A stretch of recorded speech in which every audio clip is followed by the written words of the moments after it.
ल अब चाहिँ हामी यहाँ मेची बगरमा छौँ। अटोमा चाहिँ परसम्म आयो सामान चाहिँ।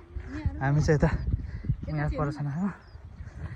हाम्रो यता हिरो हिरो यो अर्की सानो आउँदैछ पुतली बुहारी काका भाइ अनि यता चाहिँ म त्यता पानी छिटाउँदैछ। छिटछिटै जाउँ पैसा दिइहाल्नु रहेछ लाग र यहाँ दिइहाल्नु त नेपालको बोर्डर यहाँ सकियो।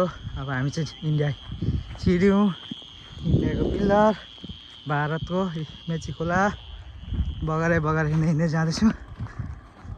6:30 बजिसक्यो। अँध्यारो भयो। हात्ती आउँछ कि भन्ने टेन्सन। पानी पनि छिट्याउँदैछ। उपरको मन्दिर है अँध्यारो छ। यस्तो छ के अरे खोलाको बाटो। हामी टाढा आइसक्यौँ। स्याहाँ भयो हिँडेर झोला काँधमाथि बोकेर बसिरहेको बाबा कि बाबा भन्दैछ